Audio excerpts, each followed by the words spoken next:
Buenas tardes, tengan todos ustedes. Un cordial saludo de nuestra universidad, la UTPL, Universidad Técnica Particular de Loja. No sé si hay alguien de la provincia de Loja aquí. Bastantes. Bueno, gracias al Ministerio de Educación por esta invitación. Para nosotros es un honor participar en este encuentro. Espero que este espacio de compartir algunas ideas sobre el tema de orientación educativa sea de interés para ustedes. Me gustaría conocer en el auditorio cuántos de las personas que están aquí presentes son orientadores. Levanten la mano, por favor. Muy bien, están en mayoría. ¿Cuántos son profesores de aula? Casi nadie. ¿Y el resto? ¿Funcionarios? ¿Psicólogos? Ya. Bueno, entonces entre orientadores y psicólogos vamos a estar trabajando.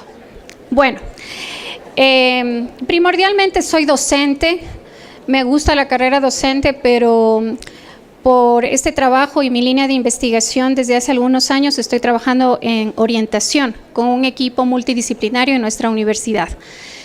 Antes de iniciar la charla, quiero pedirles a ustedes atención porque voy a solicitar revisar y hacer una actividad que se llama 3-2-1. No sé si alguien la conoce, ¿no?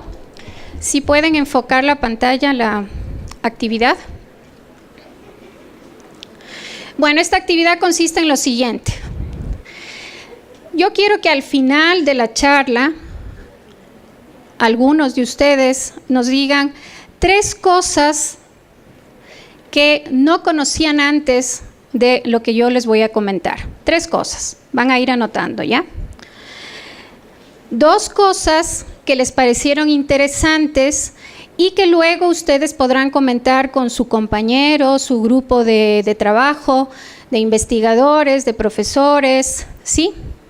Y finalmente, una cosa que ustedes crean que les va a ayudar a cambiar su práctica profesional y que esté basado en lo que yo les he comentado esta tarde. En eso consiste el ejercicio 3-2-1. Fácil, ¿no? Ya. Así que si alguno se duerme, se va a perder de hacer el deber. Al final, Pablo, que está atrás, Pablo, el superdirector, va a tomar lista de quién entregó el deber. ¿Sí? Ya, muy bien. Bueno, también indicarles que cómo está organizada esta charla. Quisiera hacer una contextualización sobre lo que es orientación. Sé que muchos de ustedes tienen mucha experiencia en su campo profesional, pero yo creo que es importante saber en dónde estamos. Luego, también recordar sobre lo que algunos ya en universidad o en nuestro ejercicio diario vemos sobre cuáles son los modelos de orientación, cuáles son las perspectivas de orientación. Quisiera compartir con ustedes algunas ideas clave a la hora de hacer orientación. Compartir también con ustedes nuevas tendencias de cómo trabajar en orientación y finalmente cerrar con algunos comentarios y preguntas de ustedes. Iniciamos. Todos conocemos que las transformaciones sociales y culturales de nuestra sociedad, la ponente anterior habló desde su realidad de su país, Argentina. Creo que cada país tiene una característica especial, pero a nivel general, a nivel mundial, desde hace algunos años han existido muchas transformaciones sociales y culturales. ¿Cómo cuáles?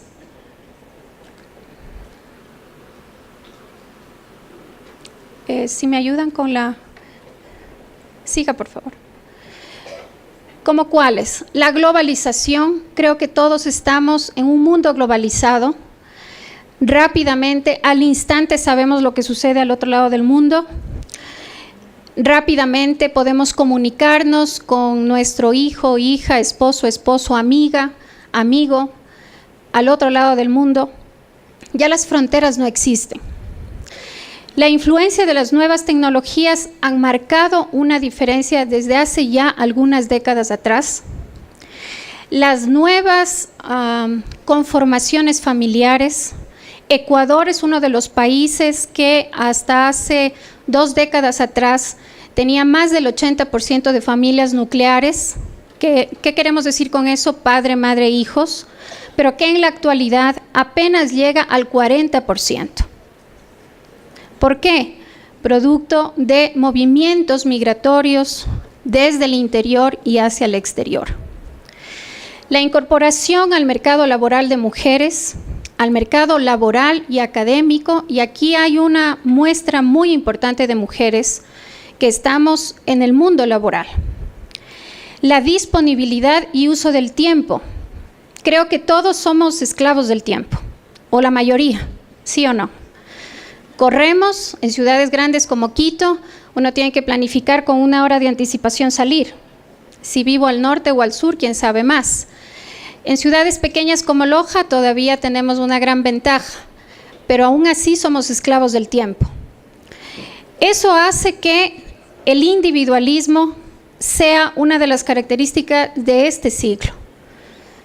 Yo, mi tiempo, mi carro, mi trabajo, yo.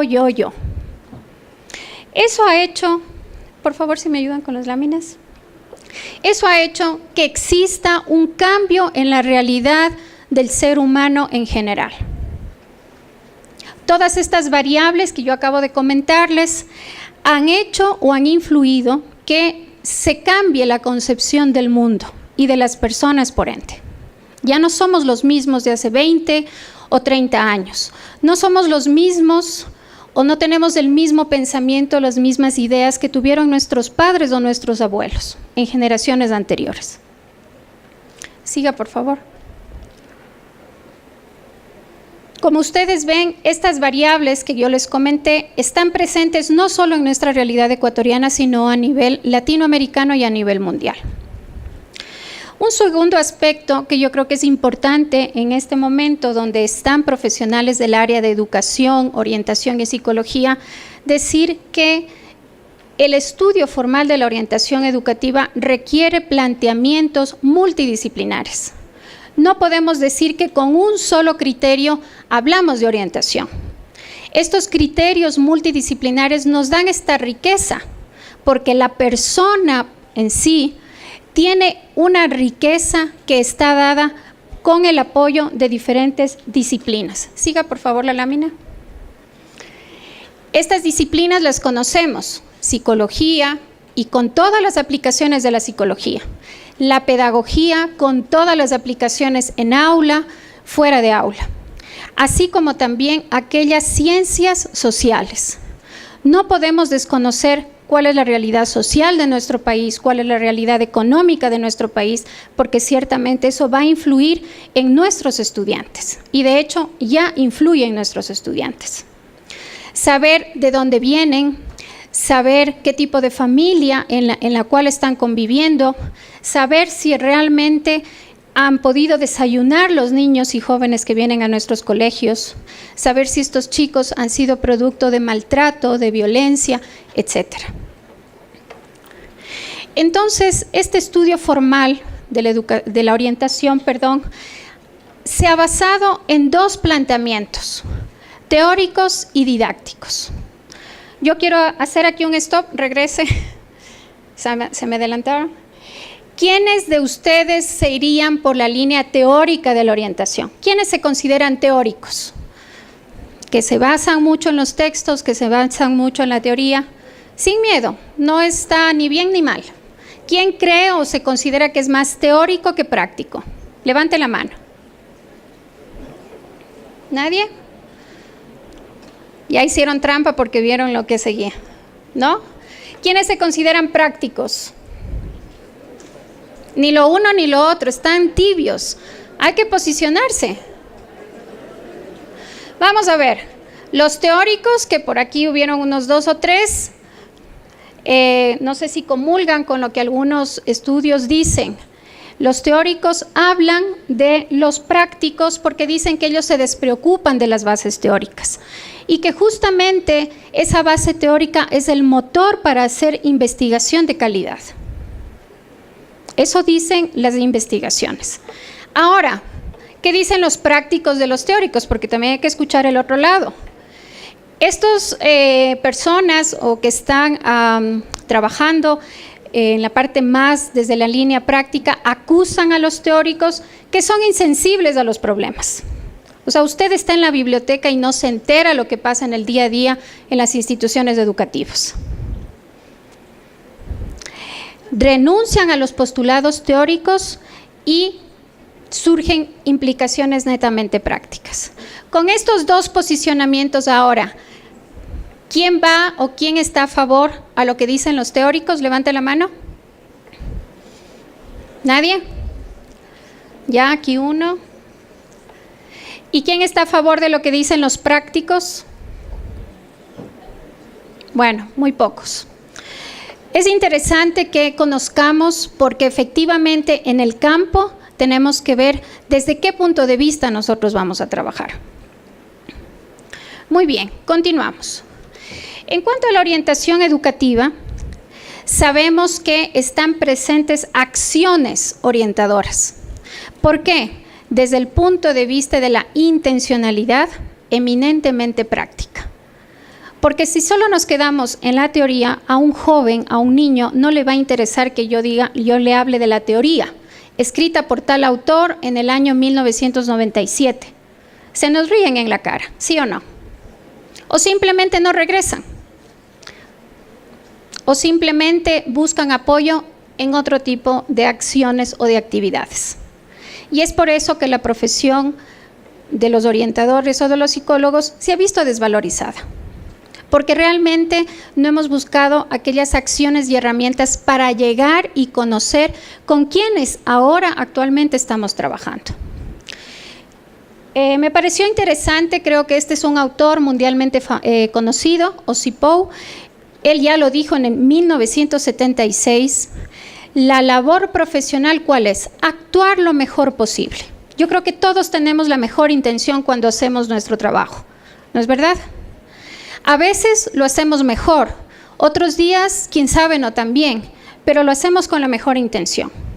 O es que alguien amaneció hoy y dijo, hoy le voy a fregar la vida a 10 estudiantes de mi colegio.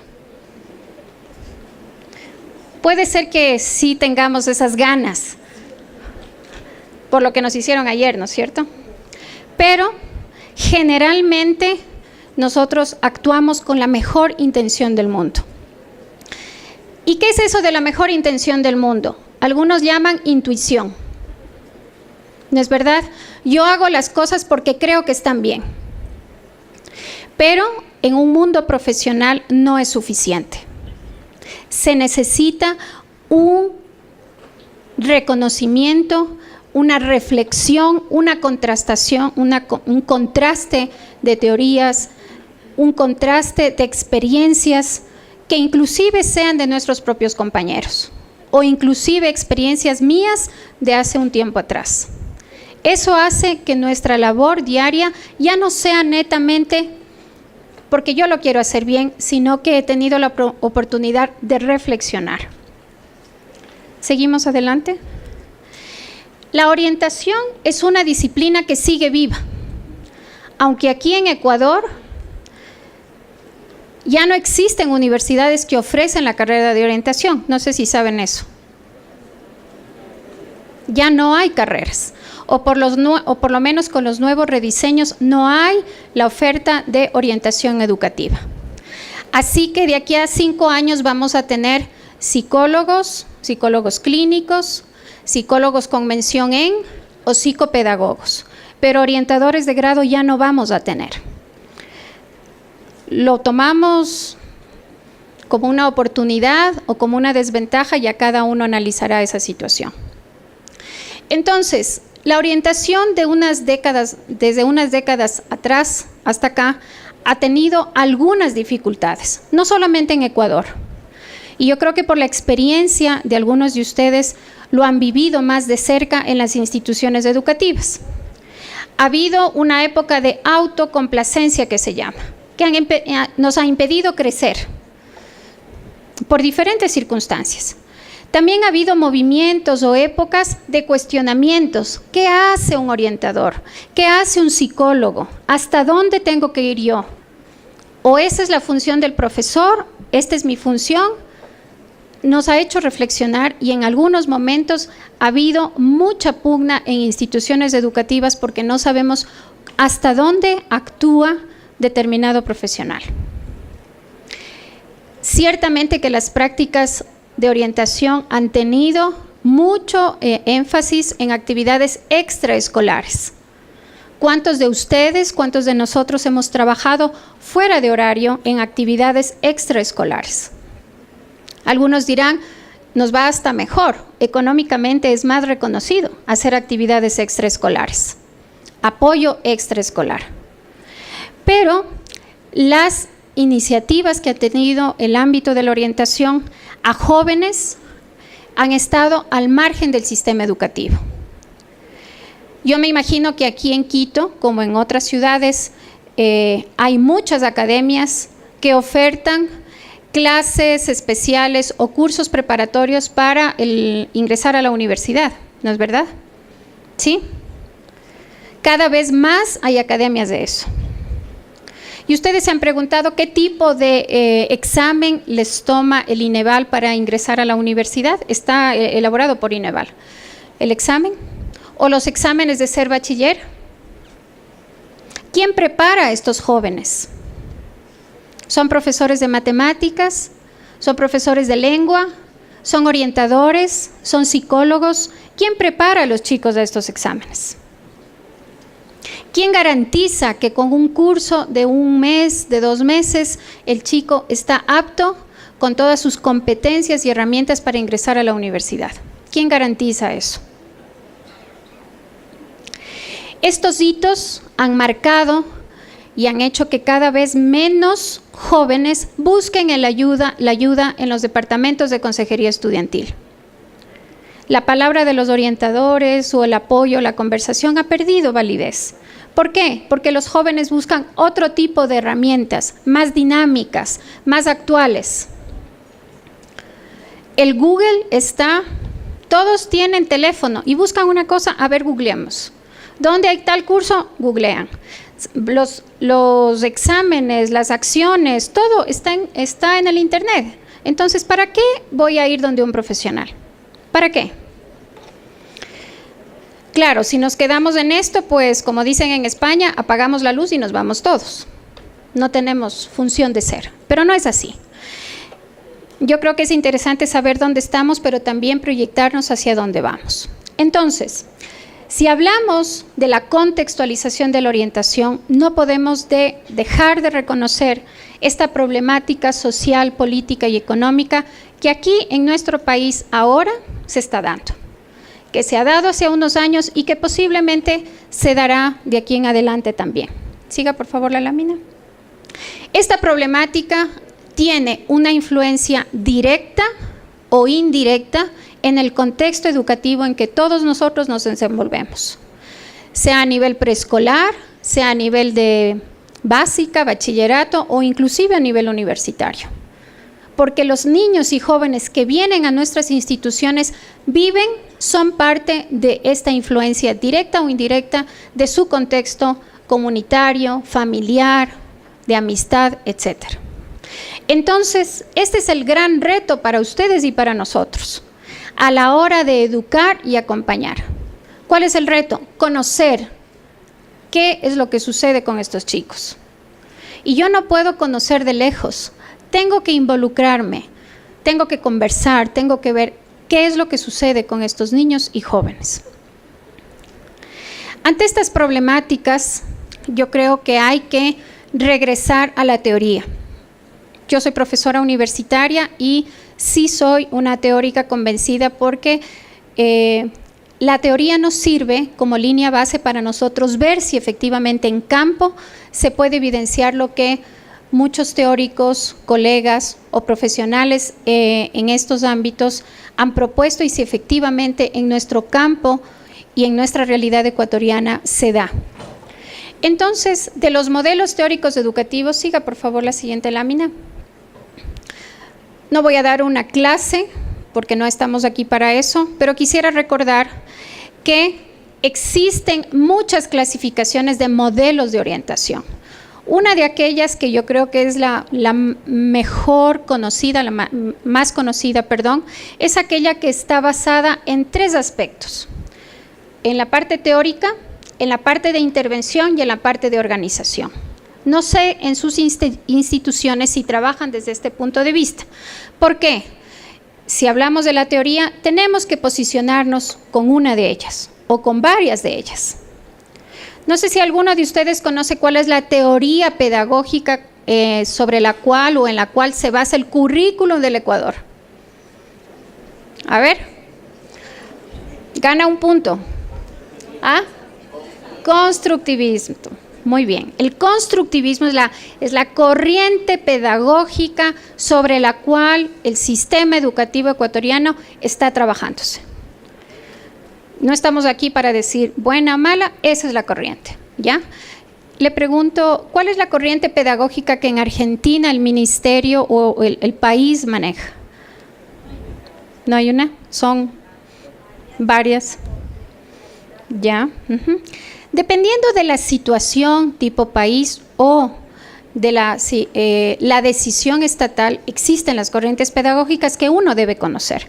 Entonces, si hablamos de orientación, debemos saber desde qué punto de vista nuestros estudiantes están siendo abordados, están trabajando y están manejándose sus procesos de aprendizaje. En cuanto a los modelos de intervención, los básicos y los conocidos de siempre: el modelo clínico, de servicios, de programas. En los diferentes departamentos de consejería estudiantil, cada uno dependiendo el tipo de institución educativa en la cual ustedes están adscritos, me imagino que tendrán un tipo de intervención o un modelo de intervención diferente. ¿Ya? Es el general del ministerio, donde hay un modelo integral de los departamentos de consejería estudiantil. Sí, lo manejamos, lo hemos leído y ahí estamos también trabajando. Es interesante lo que ha hecho el ministerio. De alguna manera se tiene un modelo con el cual ir trabajando. Y en cuanto a los modelos organizativos, aquí entraría justamente los modelos institucionales, el caso del Ministerio de Educación, que plantea un modelo en orientación. Pero hay instituciones que tienen la libertad también de plantear modelos particulares, específicos, en cuanto a cómo van a ser organizados en su propia institución. ¿Ya? Entonces, esto era simplemente para recordar un poco los modelos. Existe otra clasificación sobre ya los modelos de intervención. No es lo mismo trabajar con un estudiante que trabajar con un grupo de 40 estudiantes. No es lo mismo trabajar con un grupo de chicos que requieran un acompañamiento a su proceso de aprendizaje. No es lo mismo trabajar con familias disfuncionales, no es lo mismo trabajar con niños que han sido vulnerados sus derechos, etcétera. Es por eso que es importante reconocer y recordar qué tipo de intervención se va a realizar dependiendo de la situación que se genere en la institución. Entonces, si la institución A decide hacer un tipo de intervención individualizada, deberá también reconocer y saber que requiere profesionales para ese tipo de intervención. Si yo declaro hacer intervención individualizada, donde es una institución de 600 alumnos, donde la problemática bordea más del 50% y solo tengo un psicólogo, ¿será factible trabajar con este modelo de intervención? No. El recurso humano para esta decisión es primordial y sumamente importante. Entonces, ahí también hago la reflexión de que cuando se elige o se identifica institucionalmente hablando con alguno de estos modelos de intervención, hay que conocer qué elementos se requeriría para que exista éxito y no quedarnos a mitad de camino. Así, igual con intervenciones directas, grupales, intervenciones indirectas o a través de medios tecnológicos, que ahora es una de las tendencias a llegar a medios masivos a través de medios como Facebook, a través de las redes sociales, que es lo que los chicos y los no tan chicos, como la mayoría que estamos aquí, utilizamos. Creo que la mayoría de nosotros tenemos en nuestro teléfono redes sociales. Y la mayoría de nosotros buscamos algo y no vamos ya a la biblioteca para buscar este tema o algo así. Entonces, esto también debemos conocer y reconocer a la hora de tomar partido por alguno de los modelos de intervención. Continuamos, por favor. Quisiera rescatar uno de los modelos tradicionales, pero que ha tenido mucho,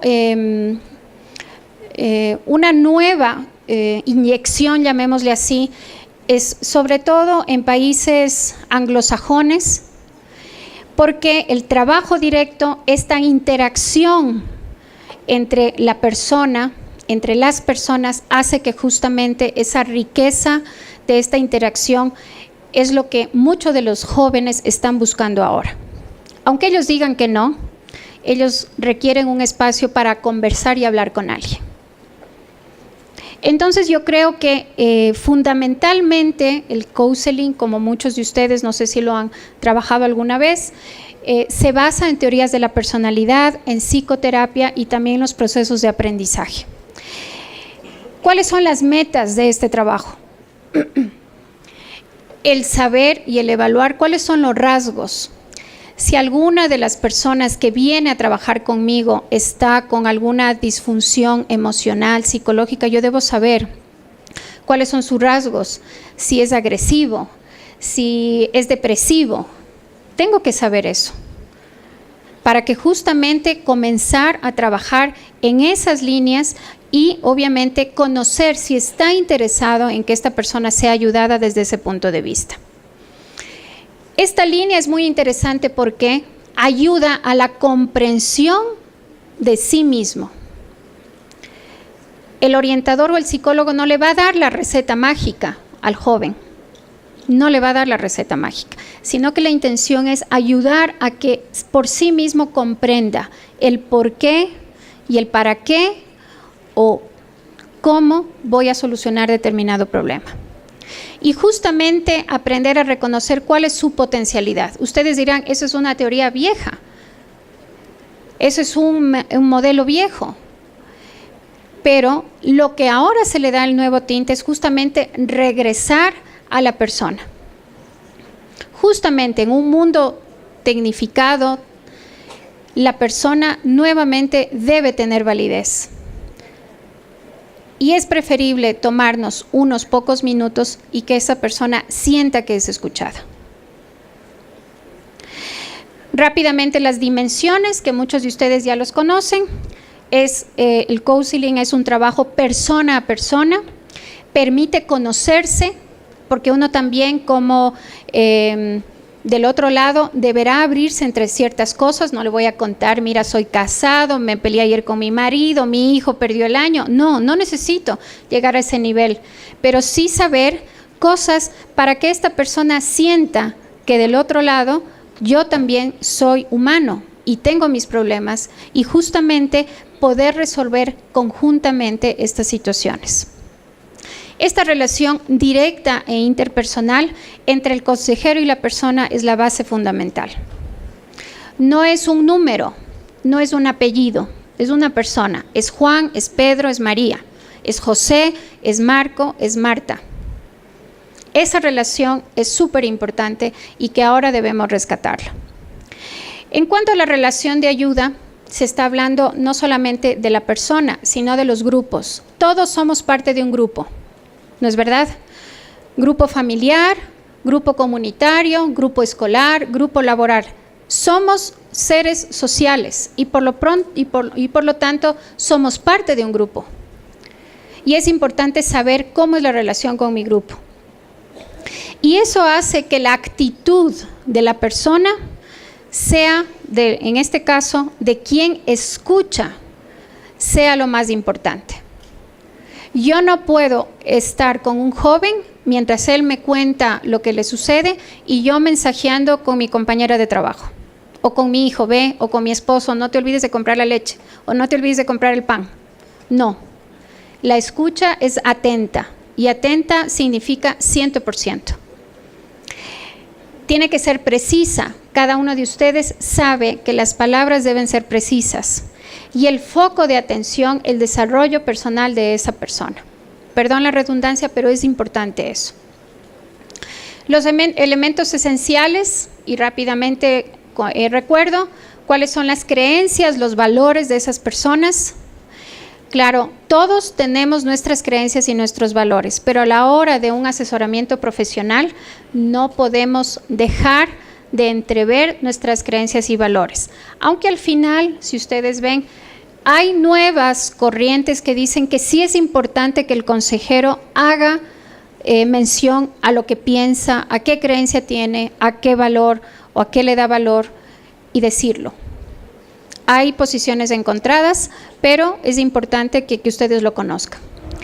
Y finalmente, actitudes y comprensión. Nuestra actitud es sumamente importante y la comprensión con el otro. Esto hace que el asesorado en este caso se sienta comprendido, se siente escuchado y de alguna manera vamos a poder obtener un mejor resultado. No para mí, sino para él. Seguimos, por favor. En cuanto a las perspectivas de orientación, y también rápidamente hago un camino, un recorrido sobre qué es lo que en nuestro ejercicio y nuestro trabajo profesional es lo que se utiliza generalmente. Los que son psicólogos y orientadores también, los test psicológicos, ¿no es cierto? Como las herramientas como más objetivas para poder definir ciertos elementos. Si vamos a evaluar inteligencia, pues buscaremos un test de Raven o algún otro test que mida algo que nos dé ese valor. Si vamos a medir autoconocimiento para aprendizaje, si vamos a medir depresión, si vamos a medir ansiedad. Bueno, los psicólogos podrán dar aquí una cátedra de la cantidad de test que existen, ¿no? O algunos dirán, no, yo tengo mi propia batería, yo la creé, entonces quiero aplicarle por si acaso. Pero es una corriente fuerte porque justamente gracias a estas herramientas teórico-prácticas nos van a dar aquellos elementos para poder conocer a esa persona y para poder trabajar bajo esos requerimientos. Porque yo no puedo dar un remedio sin saber cuál es la dolencia, perdón que lo diga así. Y si eso lo trasladamos al área de salud, si vamos a consultar a un médico, ¿qué es lo primero que nos dice el doctor? ¿Por qué viene a mi consulta? ¿No es cierto? Anoche me dolió la cabeza, me dolió el estómago, creo que comí algo, me caí. Bueno, le contamos nuestra dolencia, ¿no es verdad? Y luego, ¿qué nos dice el doctor? Exámenes, ¿no es verdad? Serie de exámenes. Uy, pero visto. Claro, y uno dice, chuta, ¿y cuánto me costará esto? Pero tengo que hacerme los exámenes, porque si no el médico no le da la receta, ¿no es verdad? Entonces, me tengo que hacer exámenes, otra consulta, y ahí sí, muy bien, mire, usted está con el colesterol alto, usted está con los triglicéridos por el cielo, usted está con una gastritis que se va a morir, usted está con esto, pero basado en los resultados. Eso es lo que hacen los test, ¿no es verdad? Igual, si un chico viene y dice, mira, yo estoy muy sensible, veo una película y lloro, ayer vi a un perrito que lo pisó un carro y me puse a llorar, yo no era así. O sea, ya nos está dando indicios, pero para poder diagnosticar yo tengo que utilizar esto, ¿ya? Pero claro, no es la receta mágica y no es lo único que un orientador o un psicólogo puede utilizar o debe utilizar. Hay otros elementos que precisamente más adelante yo voy a rescatar de las instituciones educativas que tenemos y que están, quién sabe, ya bajo un cajón y guardados. Sigamos, por favor.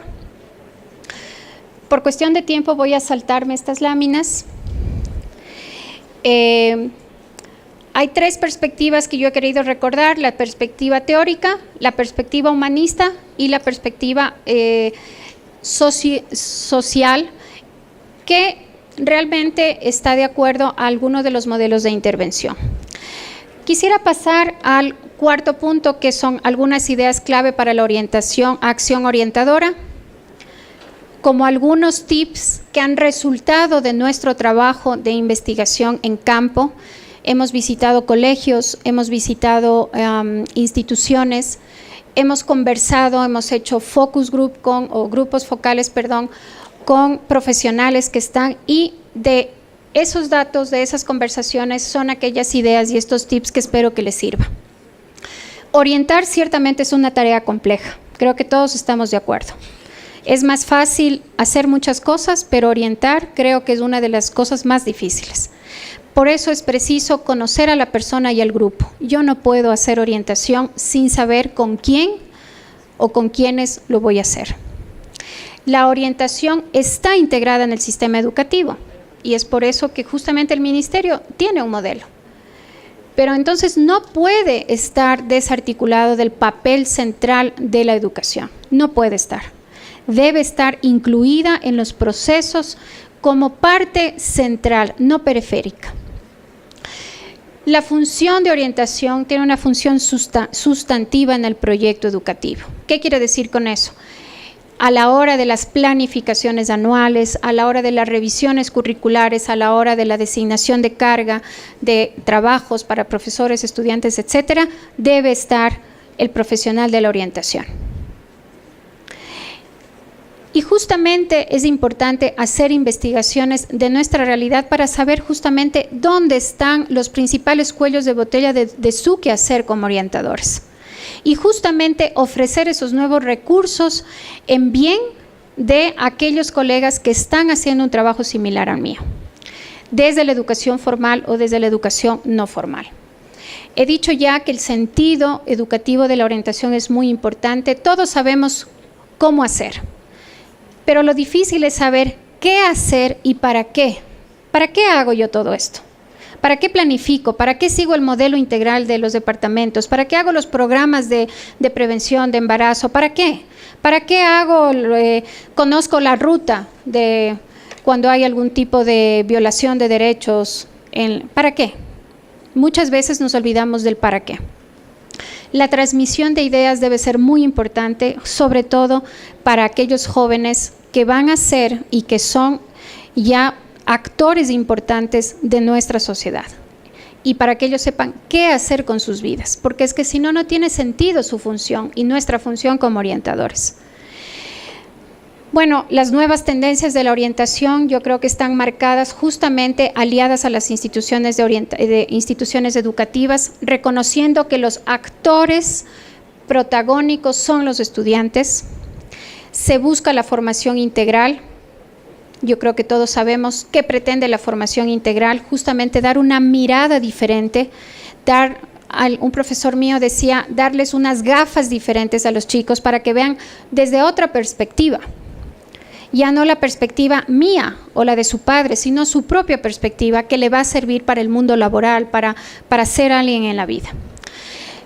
Las herramientas, y eso no lo digo yo, lo he tomado, ¿puede seguir por favor? Lo he tomado de la Agencia de Calidad de la Educación de Chile, que en su informe anual del 2017 habla que las herramientas de orientación promueven el diálogo entre todos los actores, no solamente entre niños y jóvenes y los profesionales de la orientación, sino profesores, directivos, padres y miembros de la comunidad. Todos son actores fundamentales del proceso educativo.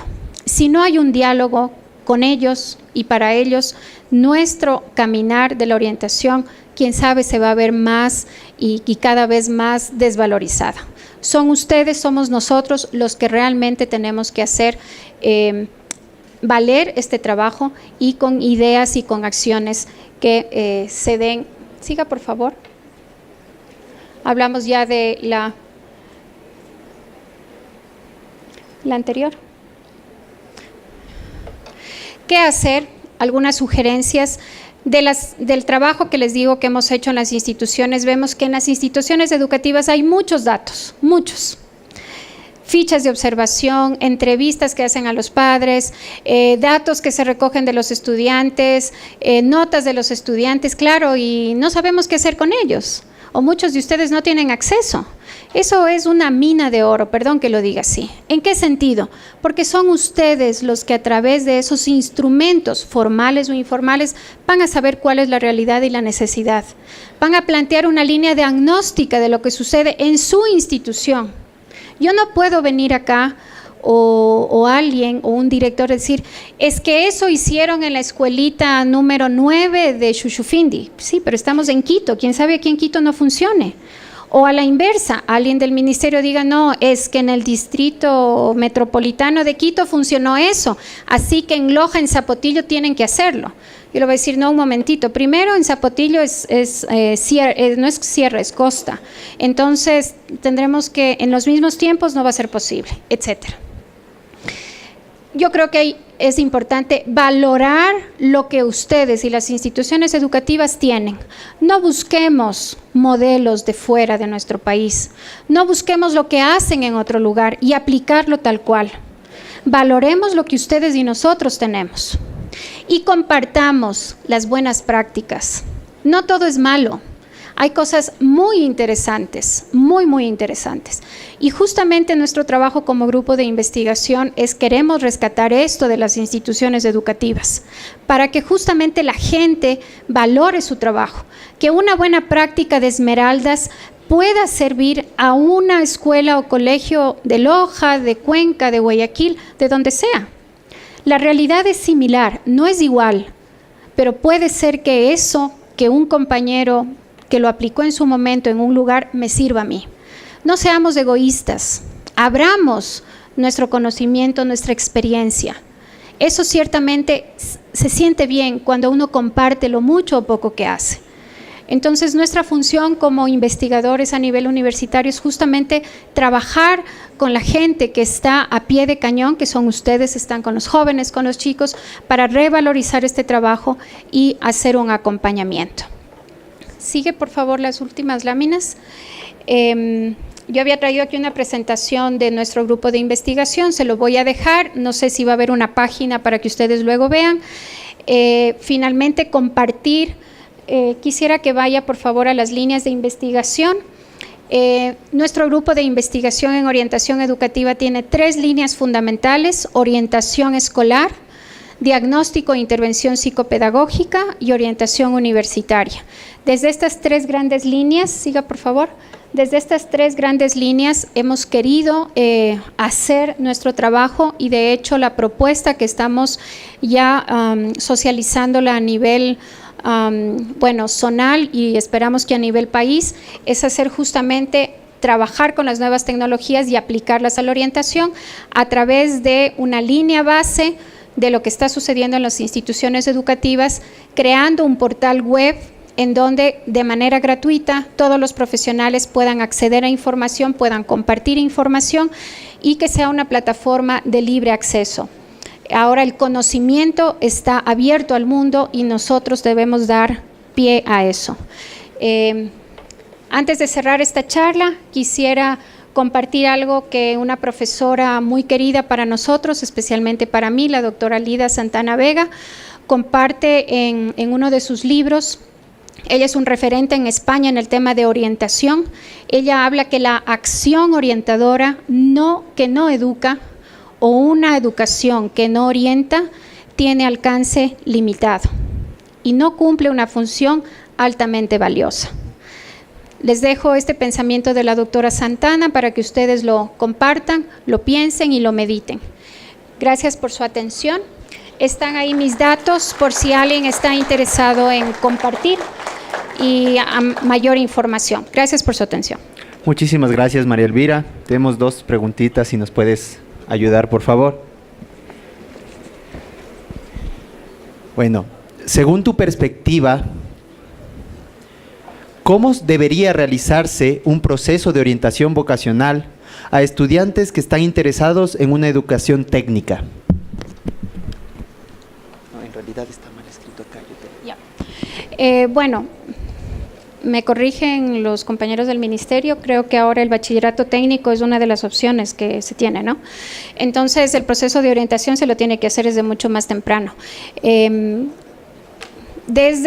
no soy orientadora. no soy psicóloga, soy educadora, pero desde la experiencia creo yo que se debe orientar desde las tempranas edades. No creo yo en esas orientaciones así en pastillas. En un mes ya sabe el chico qué seguir. No, esto es un proceso que viene de muchos años atrás. Y yo creo que es importante también valorizar la educación técnica. En otros países, especialmente en Europa, preparan a la gente ya para que haga una profesión, un oficio y sale ya de su bachillerato con una alta tasa de inserción laboral. Creo que esa es la tendencia ahora y el Ministerio está proponiendo desde ese punto de vista. ¿Cómo hacer acciones de orientación en ese sentido? Nos ha resultado, no solamente para bachillerato técnico, sino a nivel general, el que personas que están trabajando en determinadas profesiones, por ejemplo, mecánicos, obreros, motorniveladores o carpinteros o electricistas, vengan a comentar su experiencia a los chicos. Eso es súper interesante. ¿Quién mejor que en el día a día está haciendo algo lo va a contar? Un libro no te lo dice. Lo dice el carpintero, lo dice el zapatero. Lo dice, entonces, ¿quién está en el campo? Eso yo lo sugeriría como una estrategia. También yo creo que es importante el que el chico o chica que quiera orientarse hacia ese proceso de bachillerato, saber qué implica eso, porque no por ir a bachillerato técnico significa que es más fácil. O no porque yo vaya a graduarme del bachillerato técnico, ya tengo asegurado mi campo profesional. Entonces es importante también hacer jornadas de trabajo para darles a conocer desde una perspectiva más formal cómo va a ser su campo laboral. O sea, serían dos estrategias: trabajar con personas que ya están desde su campo formal y que sean ellos desde el punto de vista vivencial comenten, y segundo, desde la parte formal, dar a conocer cuáles serían, digamos, los pros y contras de estar ese bachillerato. La última pregunta. En ciertos casos existe una deserción escolar. Este estudiante culmina sus estudios de bachillerato después. ¿Cómo enfocarías tú ese proceso de orientación vocacional? Bueno, primero con un proceso de acompañamiento emocional fuerte. Yo creo que la parte emocional psicológica juega un papel muy importante. Si es un chico que se deslindó de su grupo, si es un chico que por diferentes razones no se graduó igual que su compañero, ya crea en sí una sensación de yo no puedo, yo no lo pude hacer, y quién sabe, inclusive hasta su autoestima pueda no estar bien valorada por sí mismo, ¿no?